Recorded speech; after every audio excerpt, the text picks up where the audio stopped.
always amazes me how Charlie chose to use his platform. He had one of the largest microphones in the entire conservative movement. And what did he do with it? Day after day, week after week, he handed it to the very people who opposed him most. The media tried to smear him as some sort of dangerous radical. But Charlie embodied something at the very core of our movement. When people disagree with us, we don't silence them. We don't destroy them, and we certainly don't sink to violence.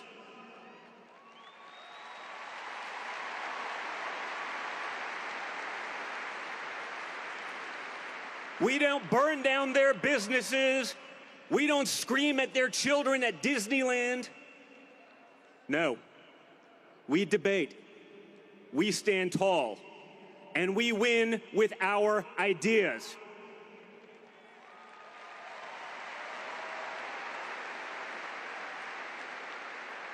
The true extremists are those who would justify and celebrate taking an innocent life over nothing more than disagreement. That is the real radicalism, and we reject it completely.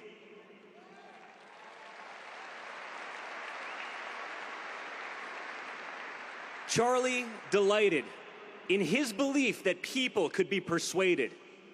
He believed the way to win hearts was with truth, with courage, and with conversation.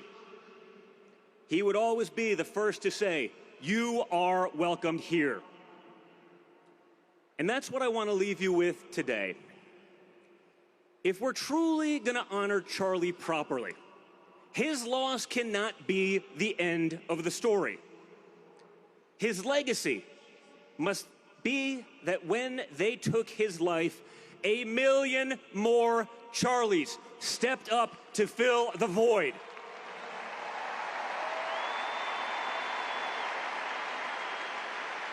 We are all Charlie.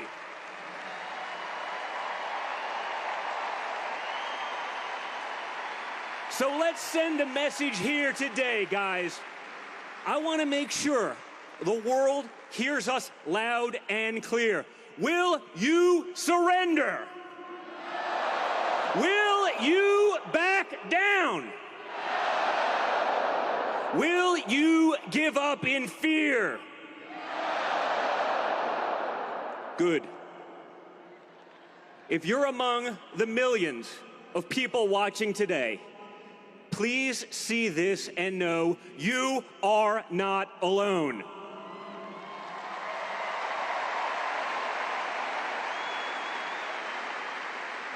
Charlie's message, like Christ's, was an invitation.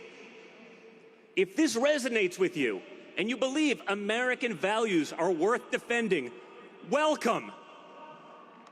If you believe in faith, family, and freedom, then you are with us.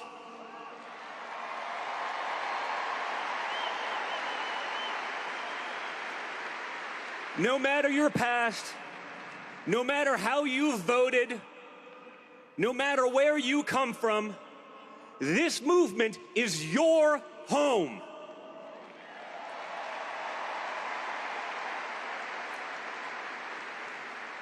If you're not already seated at this table, we have a seat prepared for you.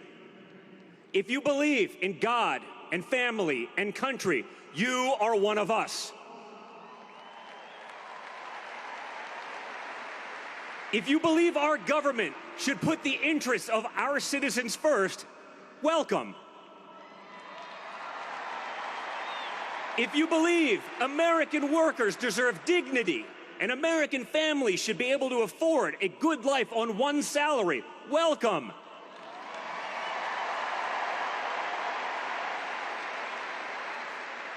If you reject the propaganda of the fake news media, welcome.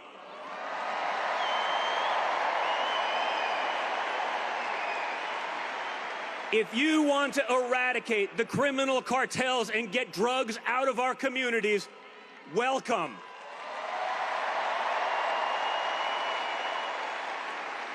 If you believe our best days are ahead and are willing to stand up to make America great again for your children and for generations to come, welcome.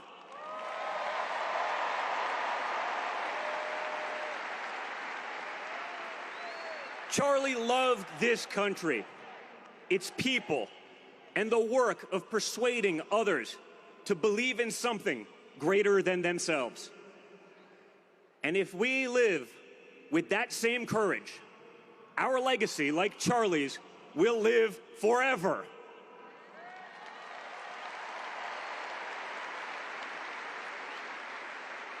Charlie, my brother, we love you, we miss you, and we will not let you down.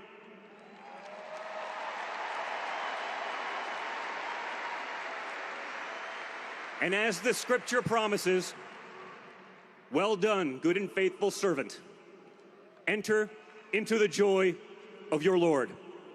God bless, and thank you so much.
Ladies and gentlemen, the Vice President of the United States of America, J.D. Vance.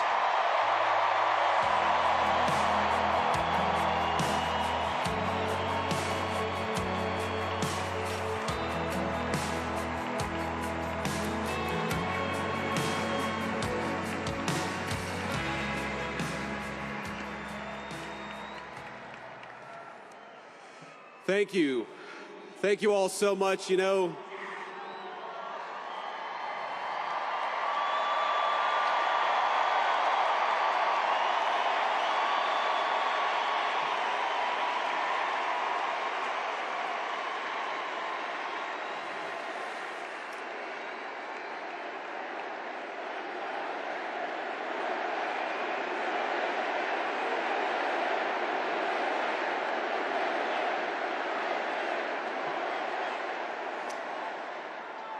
I can't help but think that they tried to silence my friend Charlie Kirk. They tried to silence our dear friend Charlie Kirk. And tonight, we speak with Charlie and for Charlie louder than ever.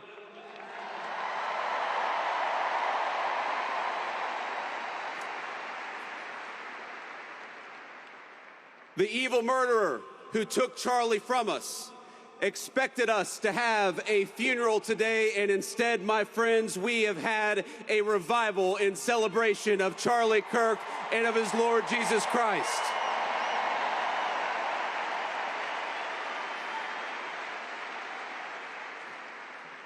We gather here in this stadium in the hot Arizona sun, shielded in a great shining city our fathers raised out of the desert.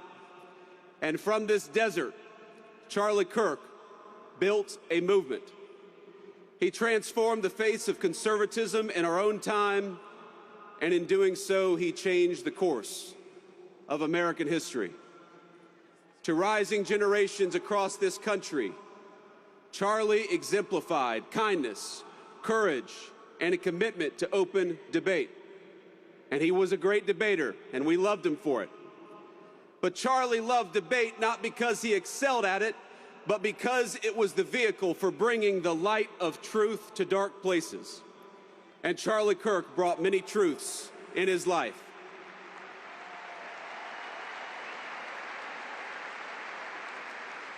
Charlie brought the truth that young people deserved a stake in the future and that they deserved to have a voice.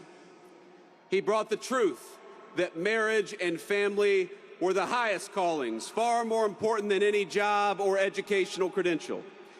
He brought the truth that our nation would fade unless it brought order to its neighborhoods and prosperity to its people. He brought the truth that life was precious and we must fight to protect it at all stages and at all times.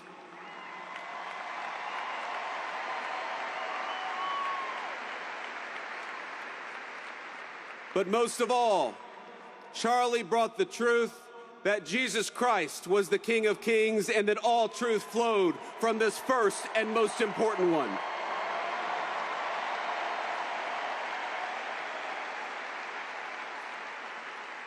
But Charlie, he did so much more than tell the truth, he lived it.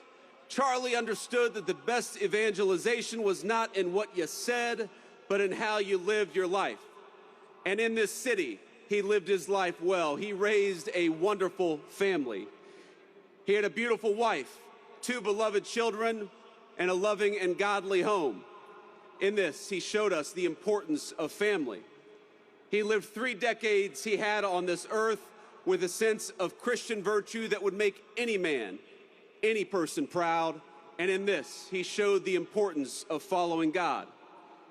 He was a kind-hearted man, a hard-working person, and any parent would be proud to have him as a son. In this, he showed the virtue of industriousness.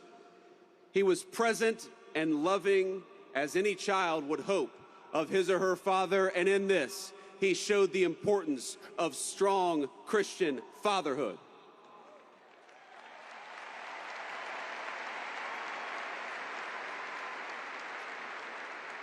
He was fearless and he was bold as any follower would hope would be true of a leader.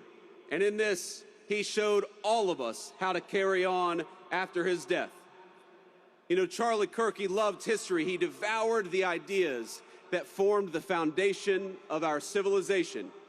He stood for a tradition that Socrates established 2,500 years ago to question, to search, and to teach.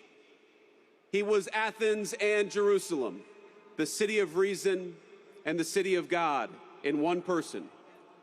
But if he loved those places, they were not his home. America was his home, and he was willing to die for it.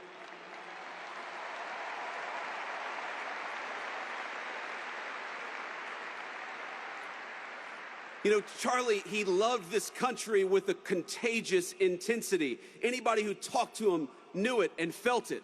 He knew that America was a beautiful place and we had these incredible ideas, but he also knew that our country was a covenant between the generations past, present, and future. He believed this country's best days were not behind us, but ahead of us. But he knew those better days would have to be earned. They would have to be worked for. We would have to sacrifice and work and tell the truth. He knew that America wouldn't be saved just by pulling together seminars or talking about the right kind of books in front of the right kind of people. The movement which he created demanded more. It demanded courage. It demanded hard work. it demanded building, and it demanded leaders. And my friends, in Charlie Kirk, we found a great American leader.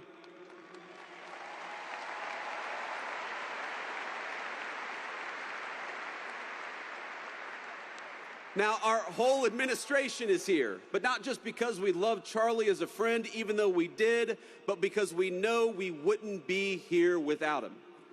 Charlie built an organization that reshaped the balance of our politics. Turning Point brought millions of young people into conversation with one another, brought millions of people into advocacy. He asked of us, not just that we talk about saving our country, but that we actually go and do it, and we do it together.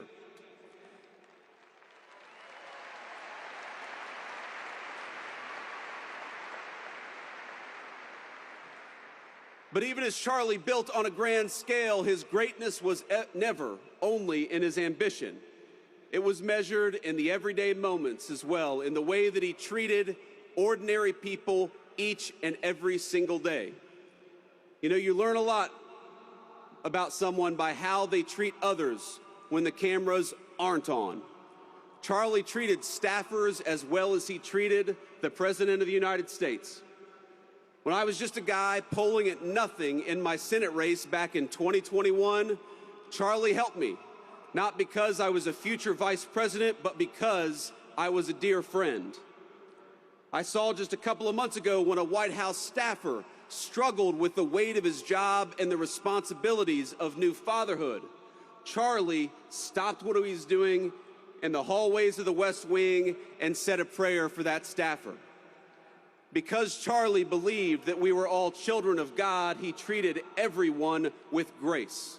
And that is perhaps the enduring legacy of Charlie Kirk. You know, I was telling somebody backstage that I always felt a little uncomfortable talking about my faith in public as much as I loved the Lord and as much as it was an important part of my life.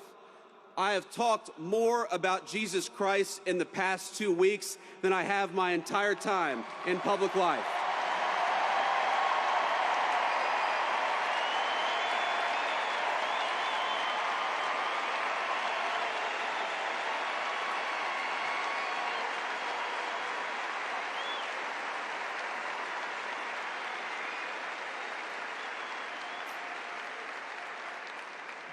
And that is an undeniable legacy of the great Charlie Kirk. You know, he loved God.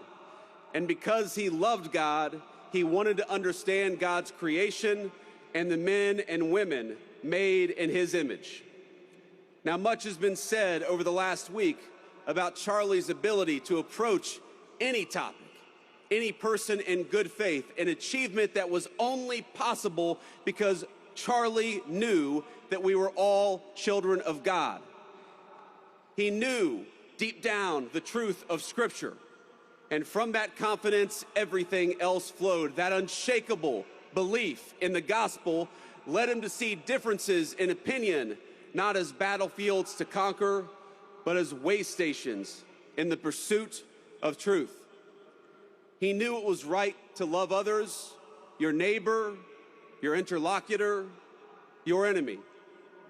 But he also understood his duty to say what is right and what is wrong, to distinguish what is false from what is true.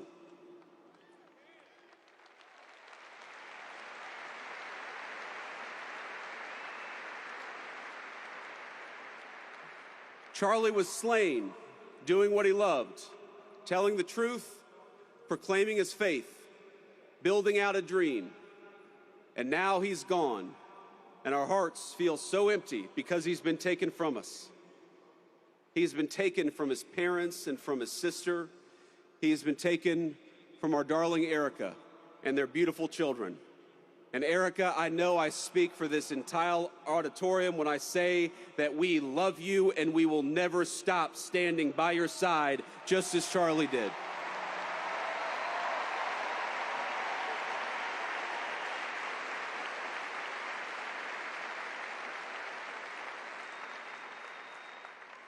He was taken from us by those who despise the virtues that actually made our civilization great to begin with: dialogue, truth-seeking, family, and faith. In the wake of his death, we have seen some of the very worst parts of humanity. We have watched people slander him. We have watched people justify his murder and celebrate his death. I know that this makes you angry just as it has made me angry. But it is easy in these moments to see only the worst of our fellow man. I found myself wishing that I could pick up the phone and talk to my friend and ask him for his advice and his counsel, to ask him how to respond to such hate and the souls from which that hate springs. But I can't call my friend because he was murdered for speaking the truth. I can only guess at what he might say and what he would encourage me to do. And here's what I think. I think he would encourage me to be honest that evil still walks among us, not to ignore it for the sake of a fake kumbaya moment, but to address it head on and honestly as the sickness that it is.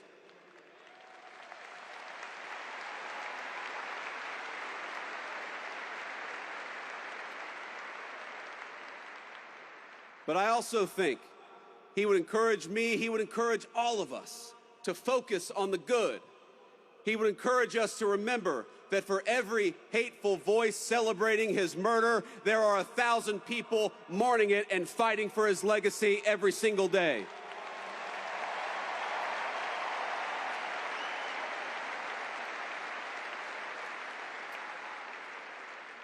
He would tell me to pray.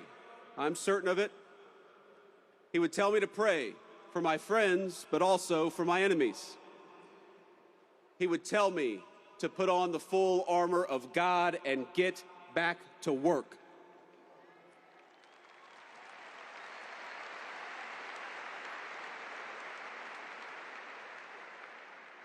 He would tell us to commit ourselves to telling the truth and to fight for that truth each and every single day. He would tell us to talk about God's love and the fact that that love applied everybody across the whole human family. Charlie suffered a terrible fate, my friends. We all know it. We all saw it. But think, it is not the worst fate. It is better to face a gunman than to live your life afraid to speak the truth.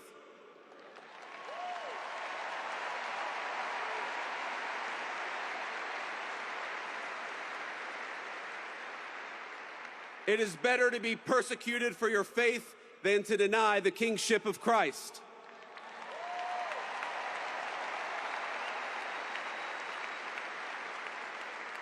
It is better to die a young man in this world than to sell your soul for an easy life with no purpose, no risk, no love, and no truth.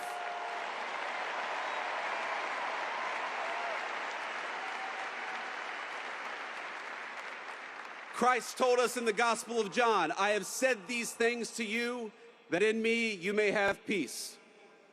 In the world you will have tribulation, but take heart, I have overcome the world.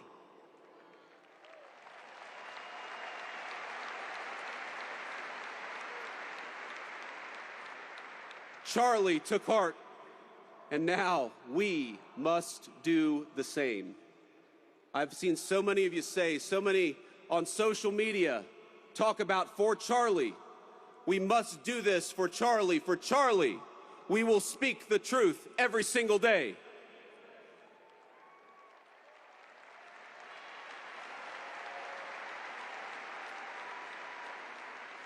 For Charlie, we will rebuild this United States of America to greatness.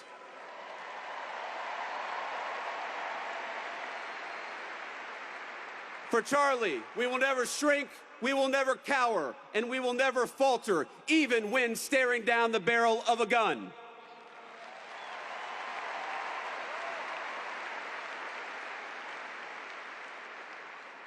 For Charlie, we will remember that it is better to stand on our feet defending the United States of America and defending the truth than it is to die on our knees.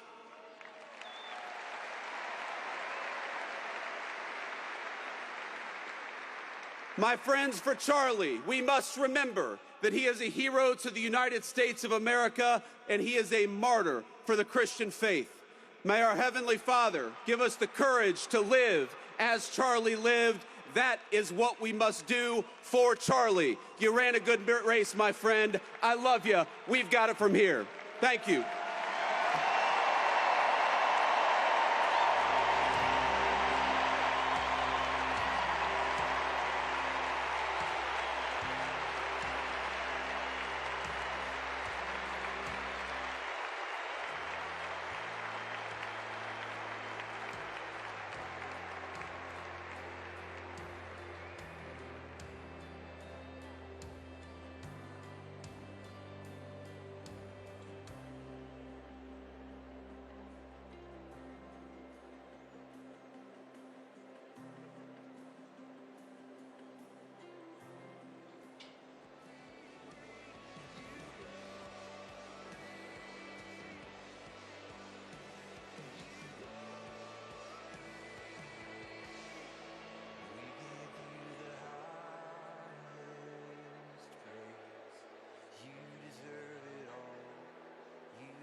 When my heart is heavy,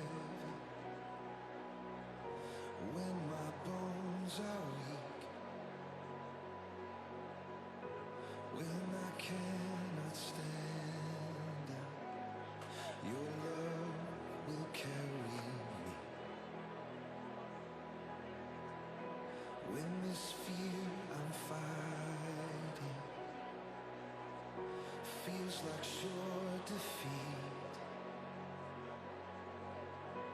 I will run and hide in the love you offer me, and I will sing to you the goodness of the Lord. Never fails me, the goodness of the Lord. It overwhelms me, the goodness of the Lord is always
Please give a warm welcome to Mrs. Erica Kirk.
Hello.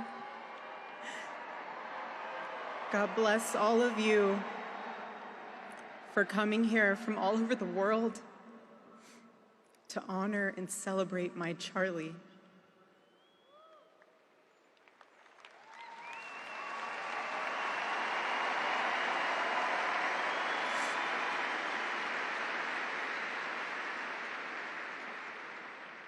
Just a few miles from here, 2 years ago at America Fest 2023, Charlie delivered a speech on stage for our TPUSA Faith event. Charlie loves speaking off the cuff. He was very good at that, without a script. So I personally didn't know what he was going to say. And what he chose to speak about that day was his submission to the will of God. He quoted one of his favorite Bible verses, Isaiah chapter 6, verse 8. "Here I am, Lord. Send me." After Charlie finished, I met him backstage, and I spoke to him, and I'll never forget this. I said, "Charlie, baby, please talk to me next time before you say that statement." Because when you say something like that, there is so much power in that verse. When you say, "Here I am, Lord, use me," God will take you up on that. And he did with Charlie.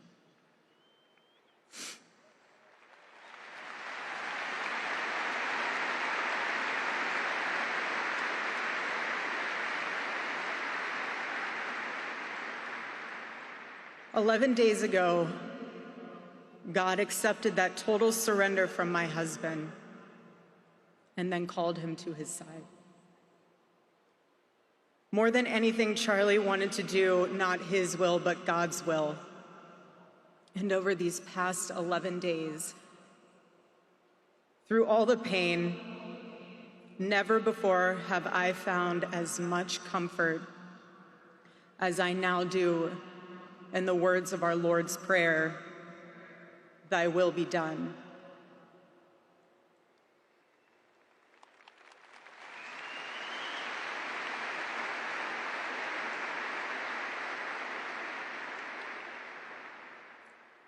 God's love was revealed to me on the very day my husband was murdered. On the afternoon of September 10th, I arrived at a Utah hospital to do the unthinkable, to look directly at my husband's murdered body. I saw the wound that ended his life. I felt everything you would expect to feel. I felt shock. I felt horror and a level of heartache that I didn't even know existed. But there was something else too. Even in death, I could see the man that I love. I saw the one single gray hair on the side of his head, which I never told him about. Now he knows. Sorry, baby, I'm telling you now, but never told him. Didn't want to. I also saw this. I also saw on his lips the faintest smile. And that told me something important. It revealed to me a great mercy from God in this tragedy. When I saw that, it told me Charlie didn't suffer. Even the doctor told me. It was something so instant that even if Charlie had been shot in the operating room itself, nothing could have been done. There was no pain, there was no fear, no agony. One moment, Charlie was doing what he loved, arguing and debating on campus, fighting for the gospel, truth, in front of a big crowd, and then he blinked. He blinked and saw his Savior in paradise.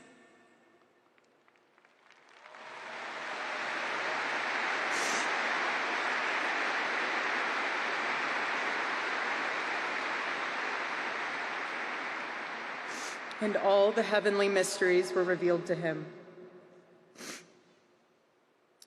God's love continued to be revealed to me in the days that followed.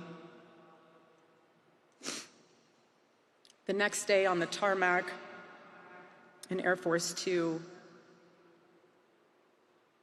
I confronted Usha Vance, precious woman. I held her hand and I told her, honestly, I do not know how I am going to get through this.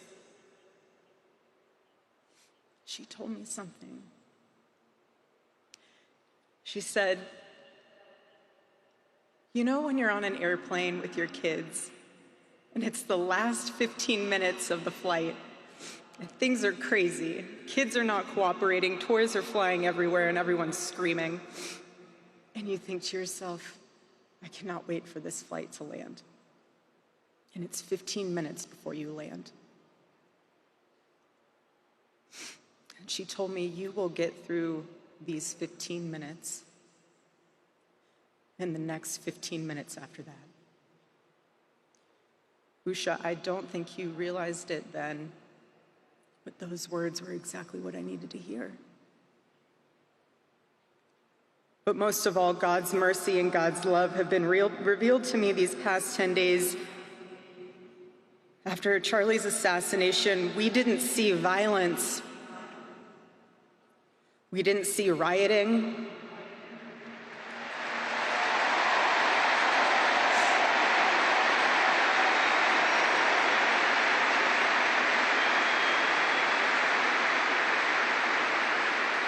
We didn't see revolution. Instead, we saw what my husband always prayed he would see in this country. We saw revival.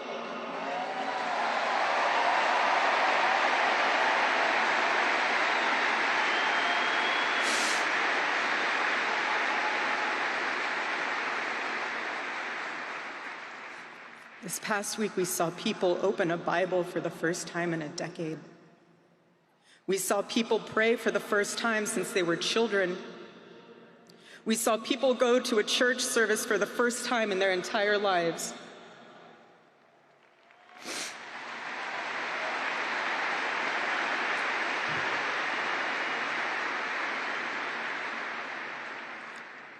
Charlie liked to journal. And I say this because he did it to remember important moments and sayings that affected him. And one of the things he wrote in his journal was this: every time you make a decision, it puts a mark on your soul. To those of you out there who just made that decision and took the first step toward a spiritual life, I say thank you and welcome.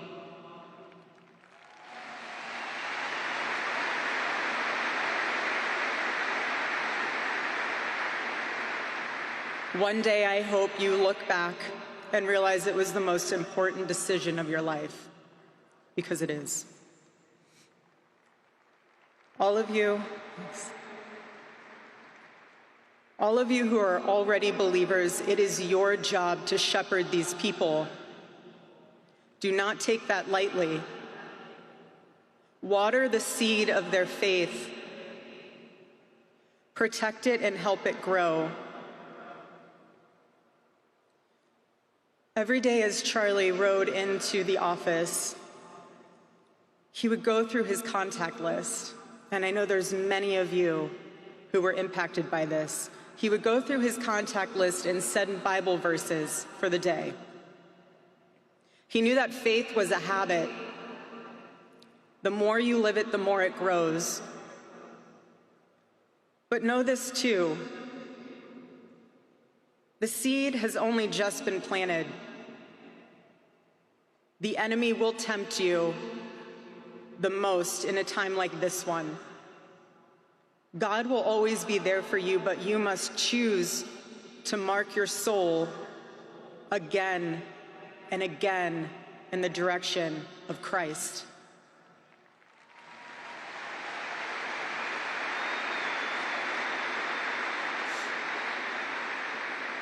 Pray again. Read the Bible again.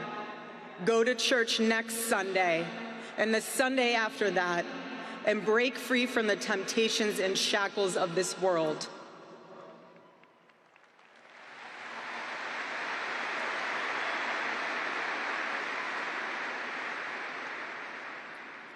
Being a follower of Christ is not easy.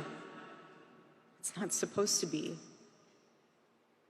Jesus said, if anyone would come after me, let him deny himself, take up his cross and follow me. He said he would be persecuted. He said we would be persecuted. And Charlie knew that and happily carried his cross all the way to the end.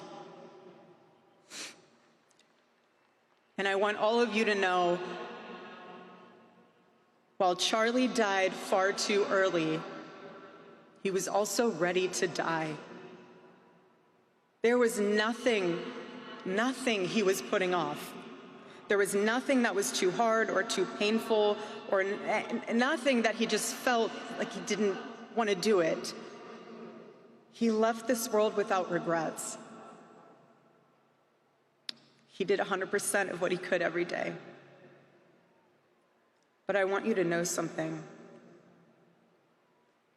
Charlie died with incomplete work, but not with unfinished business.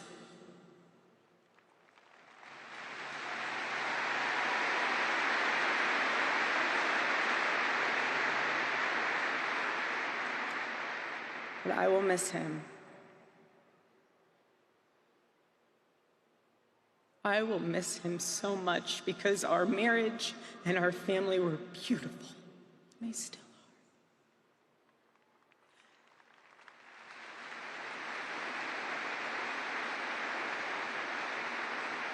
The greatest cause in Charlie's life was trying to revive the American family.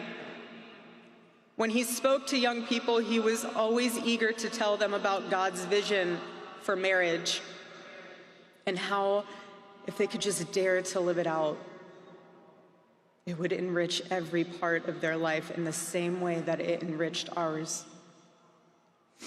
And someone once asked me how Charlie and I, how we kept our marriage so strong when he was busy traveling. And our little secret, it was love notes. Every Saturday, Charlie wrote one for me, and he never missed a Saturday. And in every single one of them, he'd tell me what his highlight was for the week, how grateful he was for me and our babies. And always at the end, he would always end it with asking the most beautiful question. He'd always end it by asking, "Please let me know how I can better serve you as a husband." Charlie perfectly understood God's role for a Christian husband, a man who leads so that they can serve.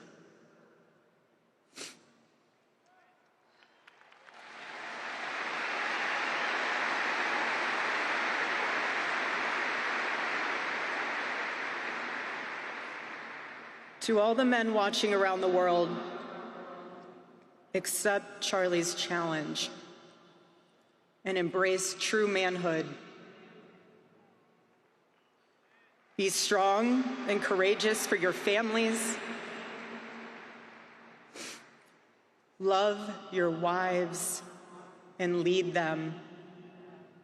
Love your children and protect them.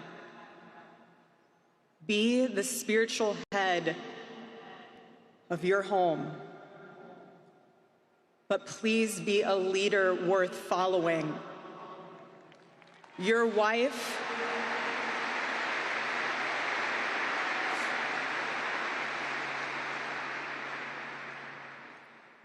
is not your servant.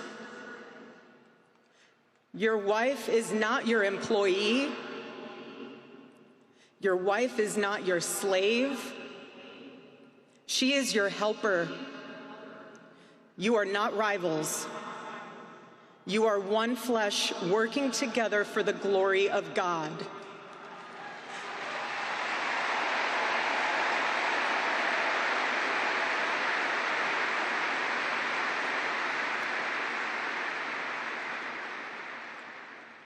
I was Charlie's confidant. I was his vault,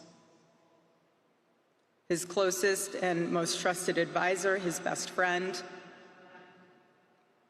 I poured into him and loved him so deeply, empowered him, because his love for me drove me to be a better wife.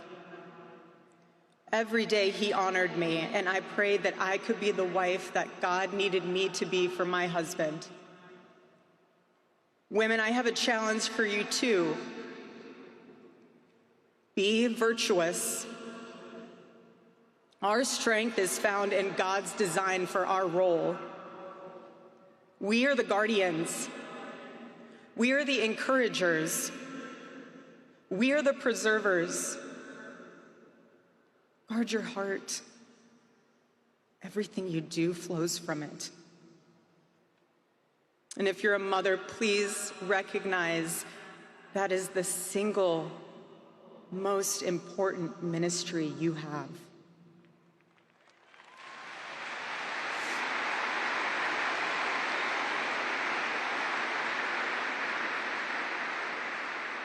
In our home, because Charlie traveled a lot, we tried to travel with him where we could. But I made sure that when Charlie returned from work, it was his sacred landing place, away from the worries of the world.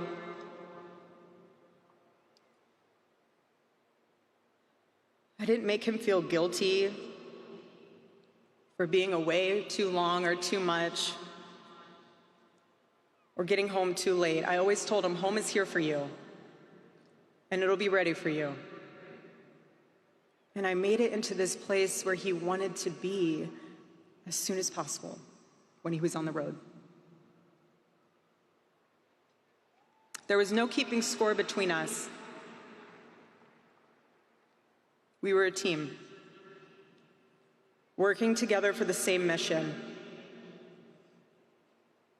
I never wanted to be the one standing between Charlie and the task that God prepared for him, had set for him. And I knew Charlie would always do his best to help me with the same. My marriage with Charlie was the best thing that ever happened to me. And I know it was the best thing that ever happened to him as well. He wanted everyone to experience that joy. And that's what's so beautiful about God's design for marriage, is that everyone can. And I could talk endlessly about it, and years to come I will. But Charlie's mission above all was aimed directly at those who aren't married. He named his organization well. He knew things were not right with America, and especially with young people, and they needed a new direction. Charlie passionately wanted to reach and save the lost boys of the West, the young men who feel like they have no direction, no purpose, no faith, and no reason to live. The men wasting their lives on distractions, and the men consumed with resentment, anger, and hate. Charlie wanted to help them. He wanted them to have a home with Turning Point USA. And when he went onto campus, he was looking to show them a better path and a better life that was right there for the taking. He wanted to show them that.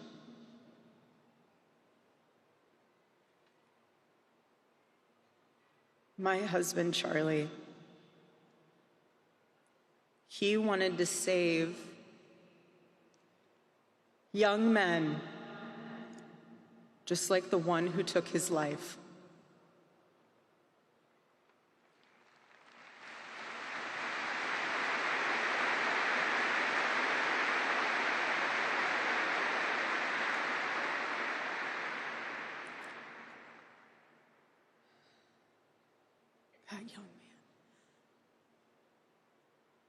That young man, on the cross, our Savior said,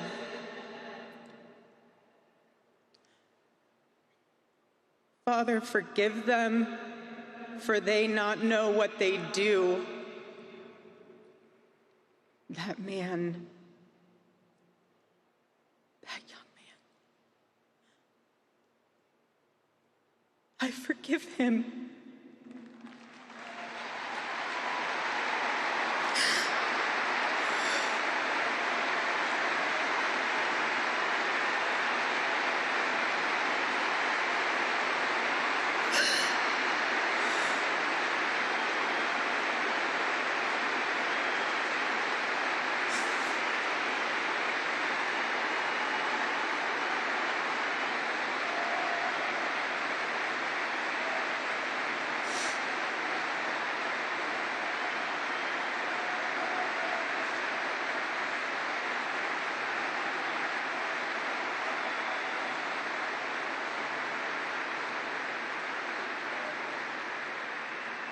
I forgive him because it was what Christ did and is what Charlie would do.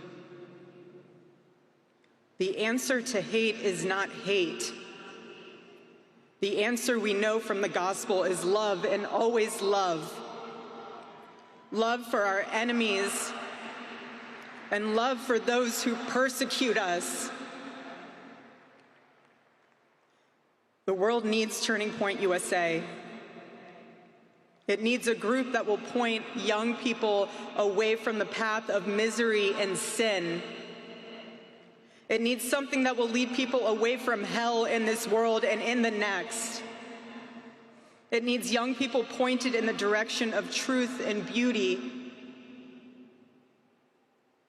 And so I promise you today, every part of our work will become greater.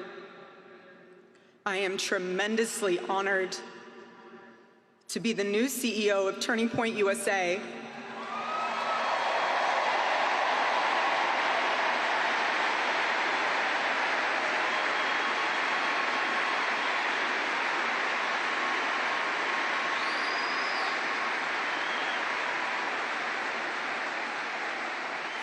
I do not take that lightly. Charlie and I were united in purpose. His passion was my passion, and now his mission is my mission. Everything that Turning Point USA built through Charlie's vision and hard work, we will make 10 times greater through the power of his memory. Chapters will grow, thousands of new ones will be created. TPUSA Faith will add thousands of new pastors and congregations.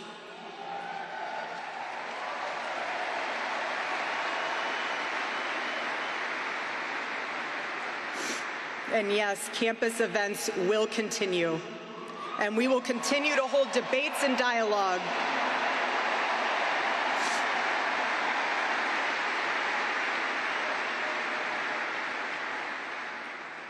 The First Amendment of our Constitution is the most human amendment. We are naturally talking beings, naturally believing beings, and the First Amendment protects our right to do both. No assassin will ever stop us from standing up to defend those rights, ever.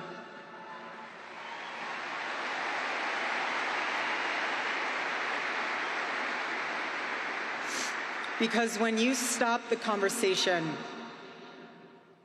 when you stop the dialogue, this is what happens. When we lose the ability and the willingness to communicate, we get violence. And as I stand here now, and I look at this beautiful photo of my husband in front of me, hanging in the stadium, I think of my husband 13 years ago. I hadn't met him yet. He was 18 years old, a man barely out of high school, running around the halls of the RNC without $1 in his pocket and a single contact in his phone. People who saw him said that he didn't know what he was doing, but he did. He did know what he was doing. He knew exactly what he was doing. He was going to change the world, and he did. Charlie's life was a turning point for this country. It was a miracle. Let that miracle that was Charlie's life be your turning point as well. Choose prayer. Choose courage. Choose beauty. Choose adventure. Choose family. Choose a life of faith. Most importantly, choose Christ.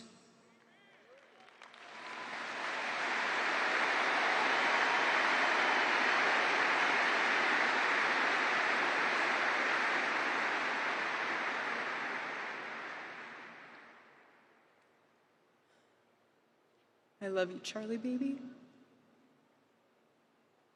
And I will make you proud. God bless you all, and God bless America.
Please welcome to the stage the 45th and 47th President of the United States, Donald J. Trump.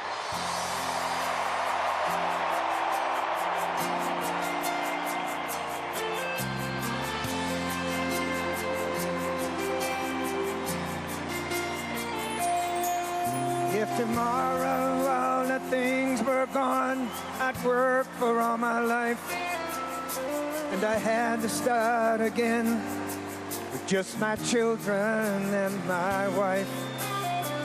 Thank my lucky stars to be living here today, but the flag still stands for freedom, and they can't take that away.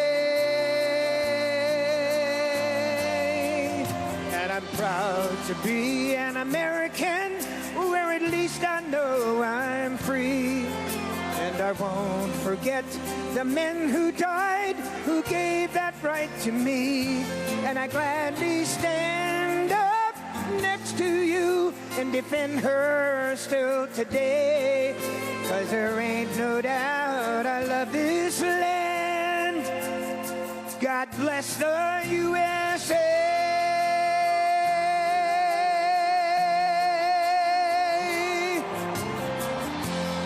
America, for Charlie Kirk. From the lakes of Minnesota to the hills of Tennessee, across the plains of Texas, from sea to shining sea, from Detroit to Houston, oh, in New York to LA. There's pride in every American heart, and it's time we stand and say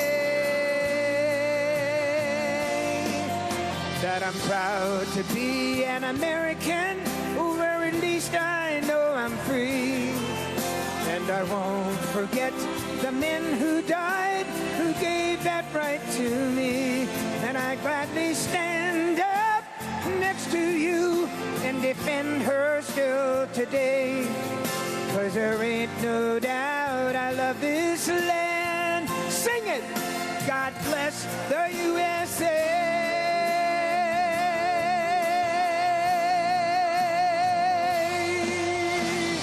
And I'm proud to be an American, where at least I know I'm free.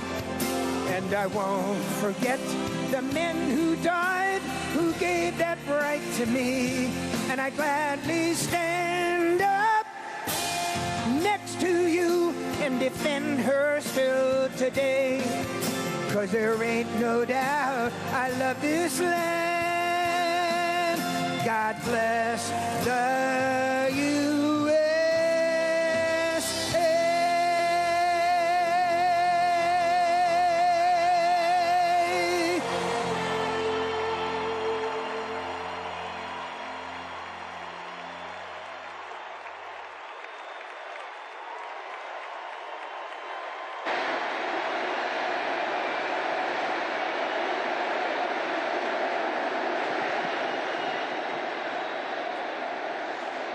Well, I want to thank you very much, Lee. You've been there from the beginning with us, Lee, and we appreciate it. Nobody can sing that song like Lee Greenwood. Thank you very much, Lee, very much for being here. And his voice has not changed, you know? Pretty amazing.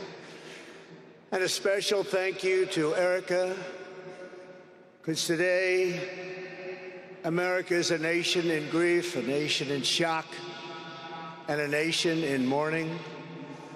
Less than 2 weeks ago, our country was robbed of one of the brightest lights of our times, a giant of his generation, and above all, a devoted husband, father, son, Christian, and patriot.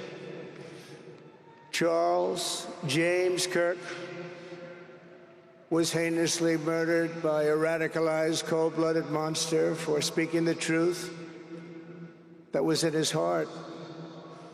He was violently killed because he spoke for freedom and justice, for God, country, for reason, and for common sense. He was assassinated because he lived bravely.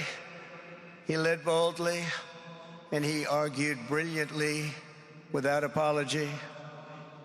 He did what was right for our nation. And so on that terrible day, September 10th, 2025, our greatest evangelist for American liberty became immortal. He's a martyr now for American freedom.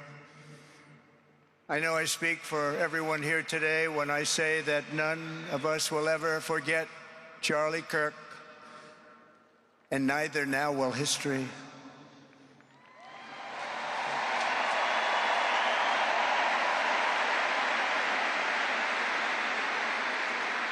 Because while Charlie has been reunited with his Creator in heaven, his voice on earth will echo through the generations, and his name will live forever in the eternal chronicle of America's greatest patriots. He will live forever. To Charlie's incredible and beautiful widow, Erica, we know the weight of this monumental loss is almost unbearable. But even in the midst of heartache and pain too great to even fathom, you have somehow found the strength and deep faith to be a comfort to millions and millions of people. And thank you very much, Erica. Thank you very much.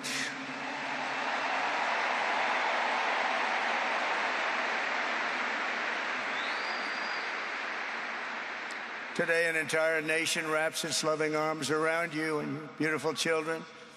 We share in your immense and overwhelming sorrow, and we vow that we will do everything we can to ensure that your children grow up in a land where their father is honored and revered as a great American hero. That's what he is.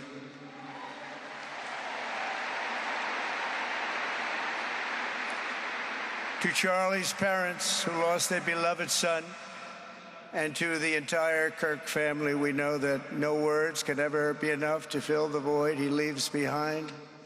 That's a void that just can't be filled. But I hope the extraordinary outpouring of emotion over these past 11 days has comforted you with the knowledge that your son brought more good and love into this world in his 31 short years than most people, even very, very successful people, can bring in a lifetime.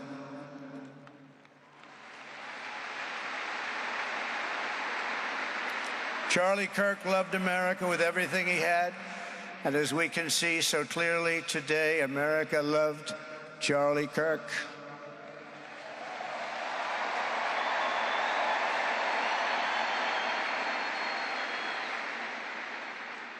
And he could always draw a big crowd. Look at this today. Look at what's gone on.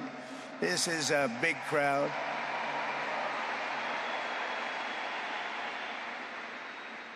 Here today we have the Vice President of the United States, J.D. Vance. We have the Speaker of the U.S. House of Representatives, Mike Johnson. We have countless members of the United States Senate, and I'm sorry I'm not going to introduce you, but I'll be up here. They're all over the place.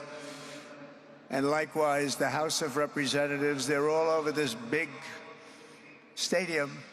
This is not an arena, this is a stadium.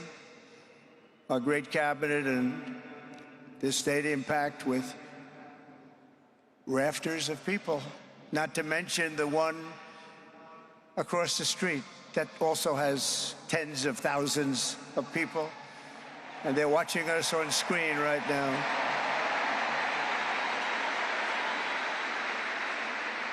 And I'm sorry we couldn't get you in.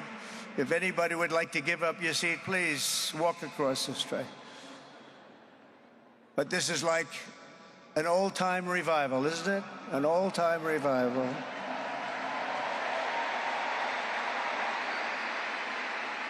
For millions of Americans, especially young people, it is agonizing and unthinkable to say goodbye to a patriot whose heart still had so much to give. It's so much. Raised in the suburbs of Chicago, Charlie was filled with a patriotic spirit from his youth, and he was an all-American in everything he did. And one of the last things he said to me is, "Please, sir, save Chicago. We're going to do that. We're going to save Chicago from horrible crime.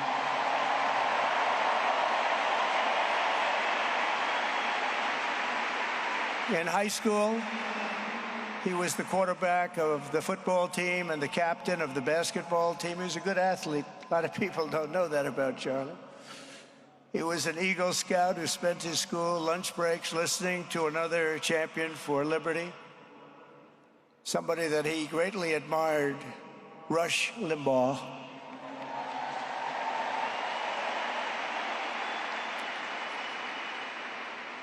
But what was even more important to Charlie than politics and service was the choice he made in the 5th grade, which he called the most important decision of his life, to become a Christian and a follower of his Savior, Jesus Christ.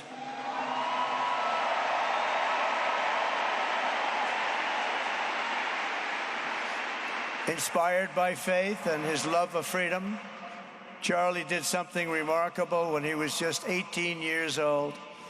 On the advice of a mentor who told him to put off going to college because he was doing so well, he devoted his life to converting young people to the conservative cause. How did he do? Take a look. How did he do?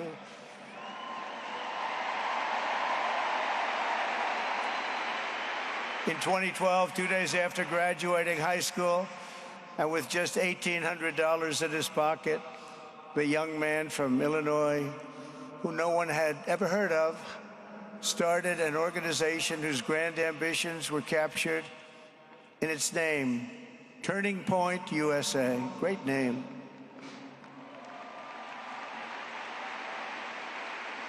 And I have a feeling it's going to be bigger and better than ever before. Does that make sense? It's going to be bigger and better than ever before. Look at what's happening. 12 years ago, Charlie walked onto his first college campus, the very liberal University of Wisconsin at Madison. He set up a card table and put up a sign with 3 words: "Big government sucks." Could you believe that? That's Charlie. That day, Charlie talked to every student who approached him, most of whom were probably quite a bit older than he was. Finally, after many hours, he found the first ever Turning Point chapter leader.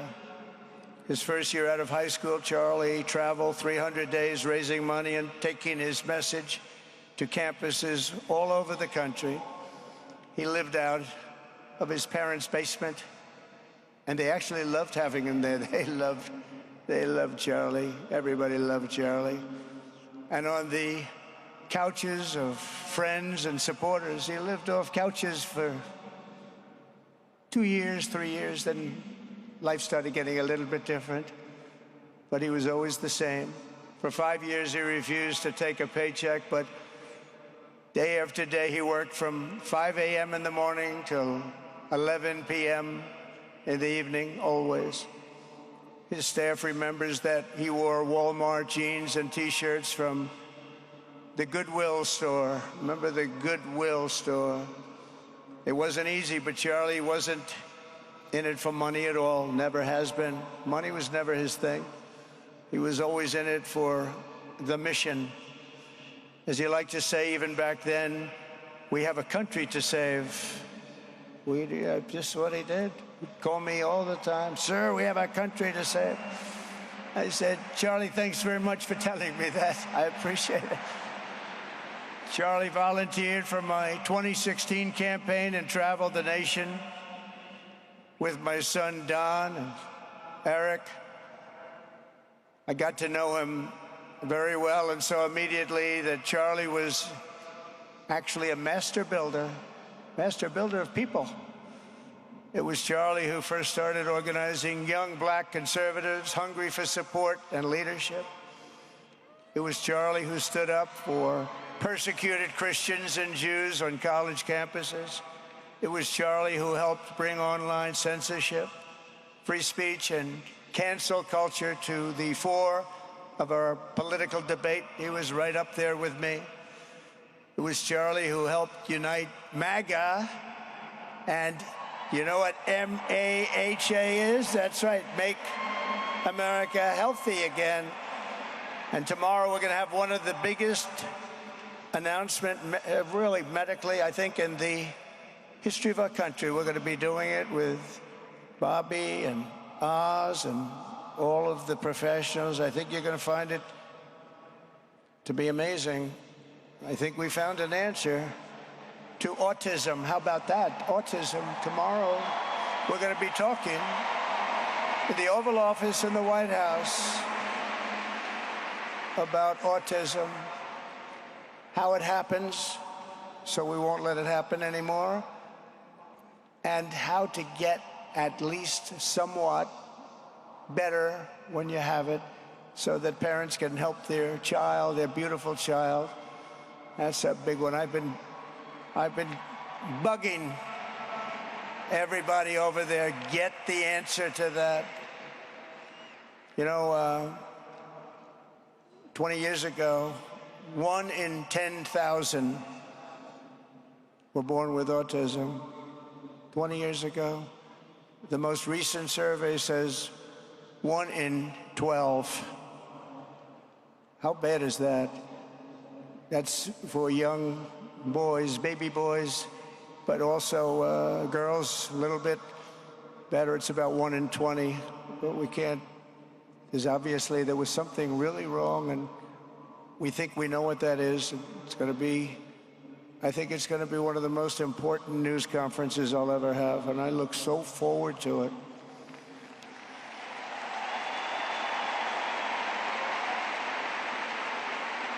And you know who else looked forward to it? Because he knew. I'd tell him a little bit about what was going on. Was Charlie. He would have been front row center, believe me. We'll be missing him tomorrow. It was such a big deal for him, too. He brought together Donald Trump, Bobby Kennedy, right here in the great state of Arizona 1 year ago. Remember that? What a night, what a day that was. And it was Charlie who was among the first to speak to me about a man from Ohio by the name of J.D. Vance. Have you ever heard of him? He's doing a good job.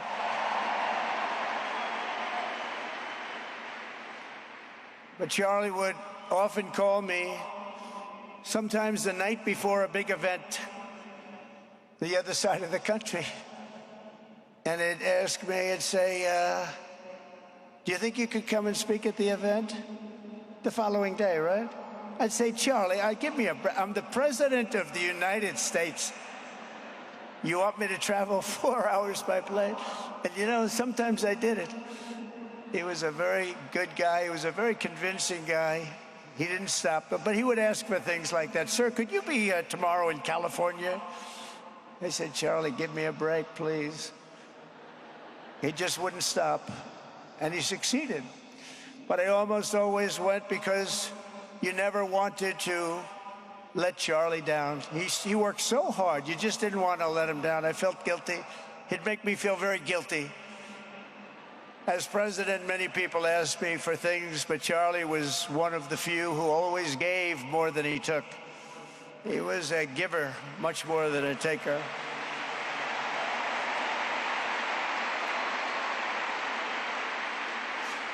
And no matter how big Charlie became, no one was too small for him to notice. He was good to everybody. Didn't matter.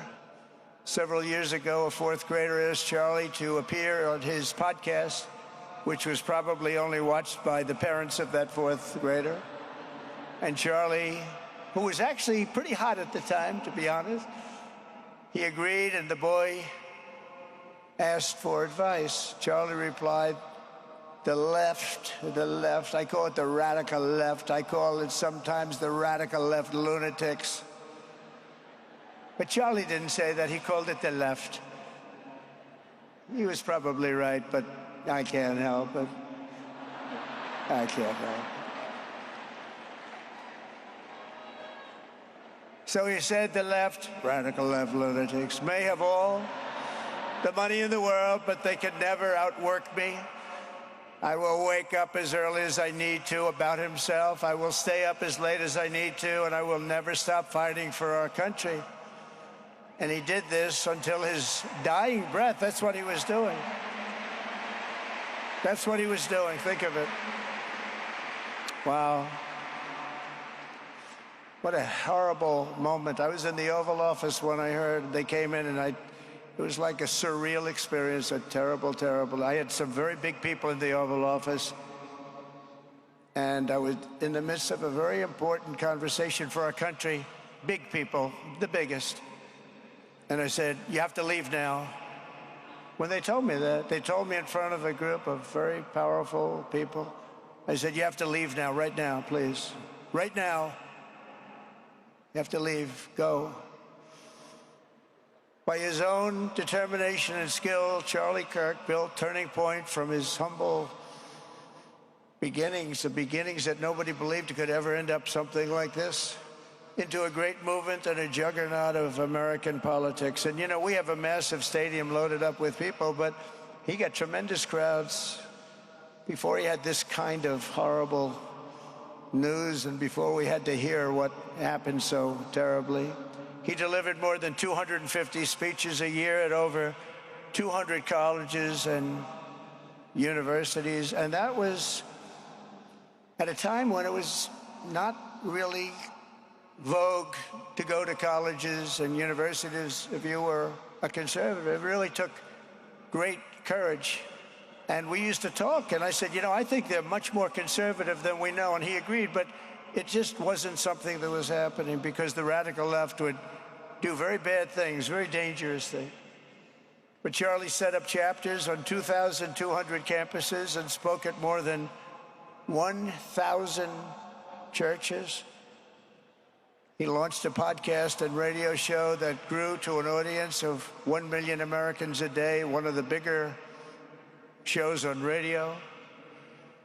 And Charlie didn't just bring young people into the movement.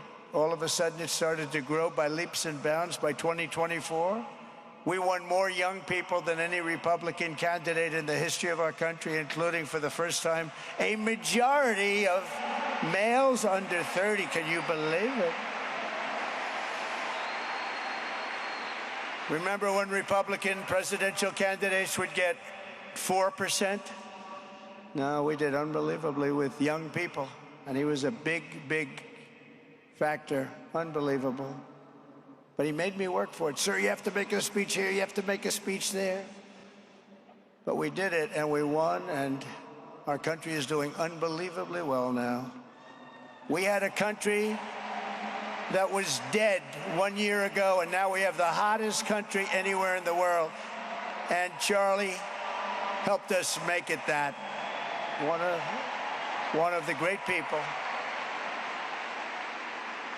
But through it all, the core of Charlie's message and his basic method never changed. It never really changed. He stayed the same person also. At every campus event, Charlie asked the people who disagreed with him to come forward, and instead of silencing them, he handed them a microphone and let them speak.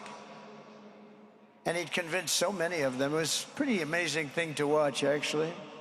Shortly before Charlie arrived on campus, the day he was assassinated, a staff member texted him that there were many critics and students who were opposed to his views, and rather strenuously in the crowd. And that actually made him feel good because he wanted to convince them. He understood. He really did. He understood what was right. And he was right about that. A lot of it was based on common sense, by the way. Charlie wrote back to the staff member saying, I'm not here to fight them. I want to know them and love them, and I want to reach them and try and lead them into a great way of life in our country. In that private moment on his dying day, we find everything we need to know about who Charlie Kirk truly was. He was a missionary with a noble spirit and a great, great purpose. He did not hate his opponents. He wanted the best for them. That's where I disagreed with Charlie. I hate my opponent, and I don't want the best for them. I'm sorry. I am sorry, Erica. But now Erica can talk to me and the whole group, and maybe they can convince me that that's not right, but I can't stand my opponent. Charlie's angry. Looking down, he's angry at me now. He wasn't interested in demonizing anyone. He was interested in persuading everyone to the ideas and principles he believed were good, right, and true. Before each appearance, he prayed these words: God, use me for your will. Always said the same thing: use me for your will.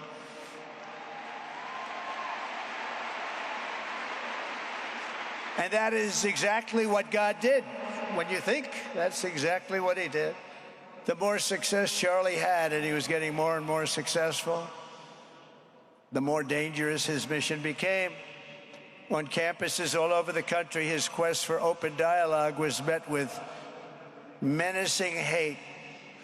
There were bomb threats, pulled fire alarms, and countless rage-filled radicals who tried to shout him down. It was nasty. I used to say, Charlie, this is nasty stuff you're doing. At one event, police had to build barricades to protect students from an angry mob of thugs. Many of these people, by the way, are paid a lot of money to do this. They're agitators. They're paid agitators. Remember that? When you see they all have the same beautifully printed sign, every sign is identical, comes out of a top-level print shop. That's not the signs that are made in somebody's basement. Those are paid for by very bad people, and hopefully we're going to be finding out through the DOJ who those people are.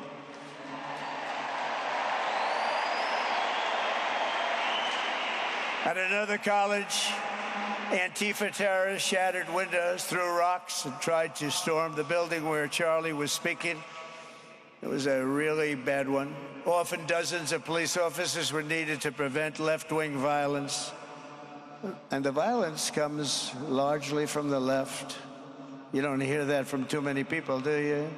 And virtually every day for years before he was murdered, Charlie received these horrible death threats. People don't know. I used to talk to him about it. He said, I got some threats. He always felt that when they actually made the threat, they were not the ones to worry about. The ones to worry about were the ones that don't make the threats. I think you know what I mean. He knew the risks, but he and I shared a certain motto: never back down and never ever surrender. Just don't surrender, never back down. He believed in it so strongly. So strongly. And he's right. He's totally right. The radicals and their allies in the media, sometimes referred to, as my son said, the fake news media, tried to silence Charlie for a simple reason: because he was winning, and he was winning big. He was taking over college campuses, colleges that had, in theory, only very liberal, or as they like to say, progressive. I call them liberal, but they like to call themselves, because such a beautiful word, progressive. They're the opposite of progressive, if you think about it. But they were really nasty, and he would go into these colleges. All of a sudden, within 2 years, 3 years, they turned into bastions of conservatism. It was really quite amazing to see. They lied about him because they did not want you to listen to him or to learn from him, because what he was talking about and even preaching made so much sense. Everywhere he went, he won the debates, he won the hearts, he won the minds, and yes, he won the elections for people. He helped us, he helped other people. We won the biggest election in the history of our country, I believe.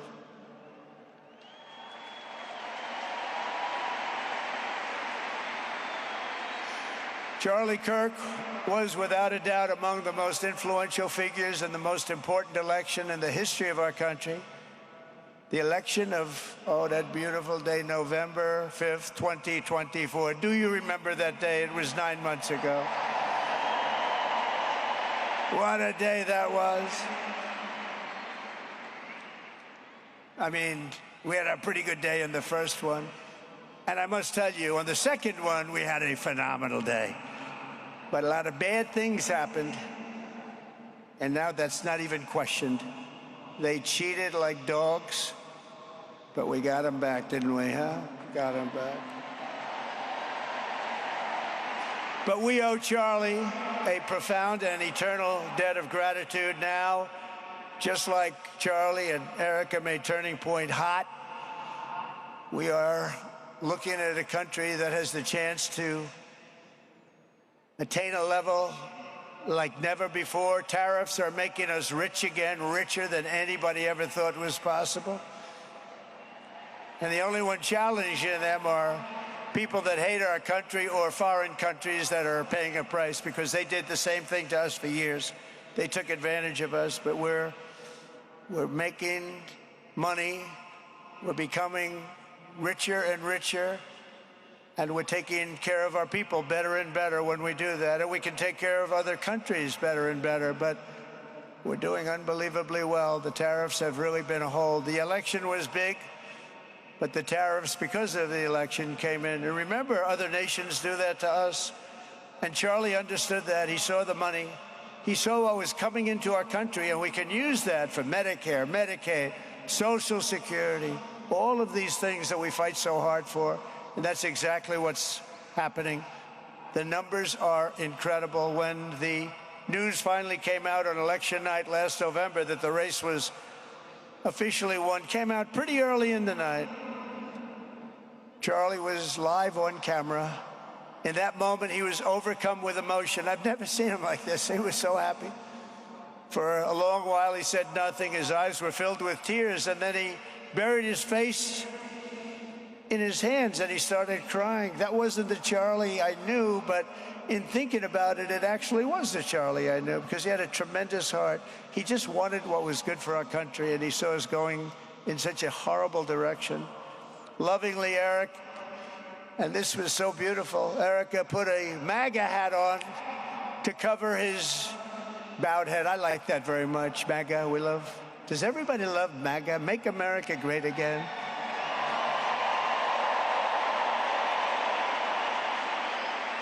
When Joe Biden used to get up, remember the speeches? We will stop MAGA. We will stop MAGA. You know, he could barely get the words out. We will stop. I said, can somebody inform him that MAGA means make America great again? How do you say you're going to stop it? And Charlie understood that. When Charlie finally looked up and spoke, he smiled through the watery eyes and simply said, I am humbled by God's grace. That was his statement that night. I was watching him. I was very impressed, actually. It showed he had a big heart. Every single American should take a long, hard look at the twisted soul and dark spirit of anyone who would want to kill a young man as good as Charlie. To kill anybody, but to kill a man like this, he didn't deserve this. He didn't deserve this. Our country didn't deserve this. And anyone who would make excuses for it are just out of their mind. Charlie's murder was not just an attack on one man or one movement. It was an attack on our entire nation. That was a horrible attack on the United States of America. It was an assault on our most sacred liberties and God-given rights. The gun was pointed at him, but the bullet was aimed at all of us. That bullet was aimed at every one of us. Indeed, Charlie was killed for expressing the very ideas that virtually everyone in this arena and most other places throughout our country deeply believed in. But the assassin failed in his quest because Charlie's message has not been silenced. It now is bigger and better and stronger than ever before, and it's not even close. And it's rare that such a thing happens, but Charlie is bigger today than he was. Think about it. Just 2 weeks ago, he's bigger today than he was 2 weeks ago. Now, that may not help his friends and loved ones, of which there are so many. It may not help Erica and those beautiful children who have to suffer so horribly through this moment, but they know it's true. He's bigger now than ever before, and he's eternal. He's eternal. And I just want to say we love him. And he's looking down at us right now, and he's saying, wow, that's a great crowd. He's saying, that's a great crowd.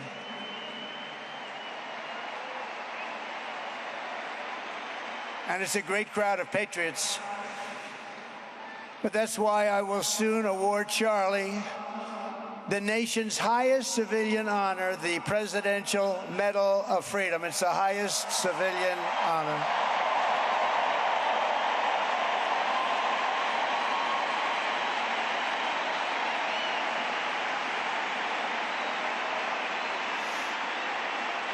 And we will do the ceremony at our beautiful White House in a very safe Washington, D.C., a place that Charlie truly revered. You know, we stopped the crime in Washington. It took 12 days. Now you can go to restaurants. You can walk down the middle of the street with your wife. You can have your wife walk alone down the middle of the street. She's going to be in good shape. What a difference. What a difference good management really makes. But it's, I'm so proud of that Washington, D.C. You know, it was one of the worst in the nation, in the world. And now it's considered a very safe city. And it's also, I passed it yesterday, I went through it, and the lawns are good. It's like a different place. It's like the tents are gone, the threats are gone, the gangs aren't there. We got rid of, you know, we took out 1,500 career criminals, 1,500. If you have 3 career criminals, that can make a big difference. But I'm so proud of Washington, D.C., and now we're going into Memphis. And we'll get that one straightened out fast. And then we're going into some others, but we're going to go to Chicago, and we're going to have Charlie very much in mind when we go into Chicago. And we'll get that one straightened out. You have an incompetent governor who, he thinks it's okay when 11 people get murdered over the weekend. He thinks you don't have any crime when 11 people get murdered and 28 people get shot. He says he's got crime. No, they don't have it under control, but we'll have it under control very quickly. So we're going to be doing that. And Charlie loved what we were doing. He was so proud of what happened. He was there to see it. He's so proud of what happened in Washington, D.C. As you know, the depraved assassin who planned and executed Charlie's killing has been arrested and charged with capital murder. God willing, he will receive the full and ultimate punishment for his horrific crime. It's a terrible thing. Because you can't let that happen. You can't let that happen. Can't let it happen to a country. The Department of Justice is also investigating networks of radical left maniacs who fund, organize, fuel, and perpetrate political violence. And we think we know who many of them are. But law enforcement can only be the beginning of our response to Charlie's murder. Over the last 11 days, we have heard stories of commentators, influencers, and others in our society who greeted his assassination with sick approval, excuses, or even jubilation. You've heard that. So have I. Couldn't believe it. Some of the very same people who spent the last 8 years trying to sit in moral judgment of anyone who disagreed with them about politics suddenly started cheering for a murder. Incredible. You know the names. They're major losers, by the way. That will be proven out in a short period of time. Some of the very people who call you a hater for using the wrong pronoun were filled with glee at the killing of a father with 2 beautiful young children. And the same commentators who this week are screaming fascism over a canceled late-night TV show where the anchor had no talent and no ratings. Last week were implying that Charlie Kirk deserved what happened to him. No side in American politics has a monopoly on disturbed or misguided people. But there's one part of our political community which believes they have a monopoly on truth, goodness, and virtue, and concludes they have also a monopoly on power, thought, and speech. Well, that's not happening anymore. We've turned that corner very quickly. Tragically, atrocities of this kind, and the kind that we saw in Utah, of all places, are the eventual consequence of that kind of thinking. If speech is violence, then some are bound to conclude that violence is justified to stop speech. And we're not going to let that be justified. The tradition of reason and open debate that Charlie practiced is not a pillar of our democracy. In many ways, it's the basis of our entire society. It's the right and inheritance of every free American, the greatest legacy of the Enlightenment, and among the most treasured achievements of civilization. We will defend it at all costs, and we will carry forward the torch of liberty that Charlie Kirk held so proud and so high. He was so proud, and he did hold that torch high. We will never, ever let it fail. We will never let it fail. But we're going to raise it higher than ever before. It's going to be raised, and this is the beginning. Perhaps it should be no surprise that Charlie, who spent his life speaking with the critics of these traditions, ultimately became convinced that we needed not just a political realignment, but also a spiritual reawakening. We did. And we have to bring back religion to America, because without borders, law and order, and religion, you really don't have a country anymore. We want religion brought back to America. We want to bring God back into our beautiful USA like never before. We want God back.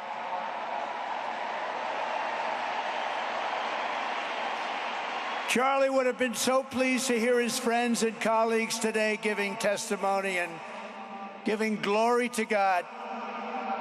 Within minutes of the gunshot in Utah, millions of Americans, young and old, heard the news and dropped to their knees and started praying.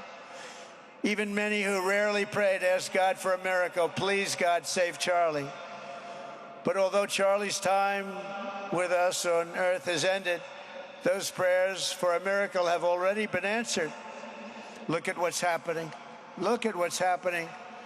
In the days since Charlie's death, we have seen how his legacy has touched so many millions around the world. In Calgary, Canada, thousands gathered at City Hall to sing the American national anthem and raise up posters with the name Charlie Kirk. In Seoul, South Korea, crowds gathered to wave American flags and shout, "We are for Charlie Kirk." His memory has been honored in the streets of Berlin, Warsaw, Vienna, Sydney, Madrid, London, Tel Aviv, and all over the world. So beautiful to watch.